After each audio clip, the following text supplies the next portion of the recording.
Hello, this is Miss Richards, and today we will be doing a crash course review of speed, velocity, and acceleration. So motion is a change in an object's distance over time. So how can you tell that motion's occurred? You have to have a reference point, which is another object that isn't moving, which we call at rest. How can you be in motion and at rest at the same time? Well, you have to be carried by an object that is in motion. So an example of this would be like this dog in the car. The dog is at rest if you're just focusing in the car, but to someone outside on the sidewalk, the car and the dog are both in motion. So speed is the rate of motion of an object, and it can be measured in meters per second, kilometers per hour, or miles per hour. There are other units you can use, but these are the most common. To calculate speed, we take distance and divide it by time, which is how we get miles per hour. Miles is the distance, hours is the time. Velocity is the speed an object moves in a particular direction. So that is the key difference between the two. Velocity includes a specified direction. So Susie is walking at a velocity of 2.2 kilometers per hour north. That word makes all the difference. It changes a speed to a velocity. So some quick examples, velocity or speed. Jimmy is racing along a track at 120 kilometers per hour. That example is speed. The birds flew south at 20 meters per second. Well, because of the word south, that example is velocity. The cattle drive was moving at 4 kilometers per hour west. We have the direction word west, so that makes it velocity. The dog chased the cat at 3 kilometers per hour. No direction word, so that example is speed. And this last one, the students turned down the hall at 6 kilometers per hour. Now, this is velocity, and the direction word you might want to say is down, but when you think about this actually happening, are the students moving down? No, they are turning. So the students turned down the hall at 6 kilometers per hour. Acceleration is the rate at which velocity changes, and there are three motions that count as acceleration: speeding up, slowing down, or changing direction.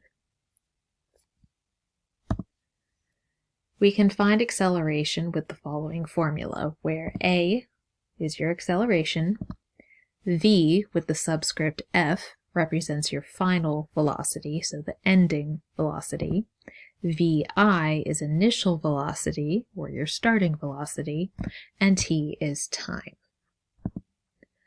So looking at speed, velocity, and acceleration, a side-by-side comparison. So definition, speed is the rate of motion of an object. Velocity is also the rate of motion of an object, but in a specific direction. And acceleration is the rate at which velocity changes. The things you need to know to solve for speed, velocity, and acceleration are distance and time, if you're calculating speed. For velocity, it's very much the same, distance, time, and the direction. The direction word needs to be in your answer when you solve for velocity. And for acceleration, you need to know the final velocity, initial velocity, and time.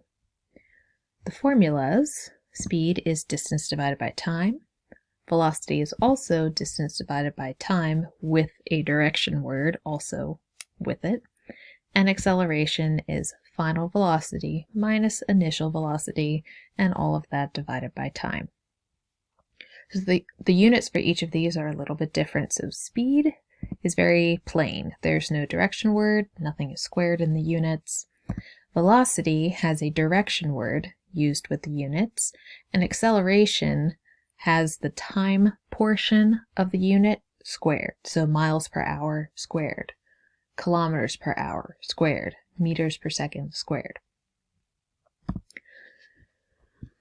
So we can look at distance versus time graphs and talk about speed and direction. So in this first graph,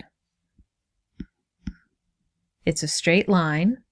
There's no curve to it, so the speed is constant. And the object starts at a higher distance and ends up with no distance away from the starting point. So we would say it's moving toward the reference point. The x-axis is our reference point. So in a similar graph, but going the opposite direction, speed is still constant because the line is straight with no curve, and the object is moving away from the reference point. All right, so in this next pair of graphs, we have curves. So we know that the speed isn't constant, but is it increasing or decreasing? So to determine this, we have to sort of imagine in some straight lines. So looking at this first graph on the left, we're going to put a line at the top. So that represents the speed during that first part of the trip. And we're going to put a second line to represent the speed at the end of the trip. So it lines up with the slope of that curve. So which line is more flat than the other? Well, the orange one has less slope. It's more flat. So the speed starts out slower, and the purple line represents a faster speed. So speed is increasing because it's going from slower to faster. And the object starts at a greater distance away from the x-axis and heads toward the x-axis. So the object is moving toward the reference point. So same idea, different graph. We're going to talk about speed first and put in our little lines. So at the beginning of the trip, the slope is, kind of like that. It's about a 45-degree angle-ish. And at the end, it's a bit more steep. So it goes from shallow to steep, which means speed is increasing. And the object starts at the x-axis and moves away, so away from the reference point.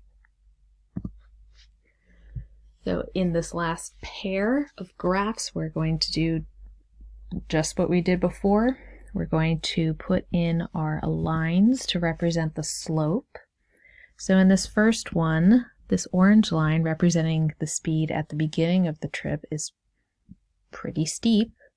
And then the purple one is a bit more shallow. So it's going from steep to shallow, or from fast to slow. So speed is decreasing, and this object starts away from the x-axis and moves toward it.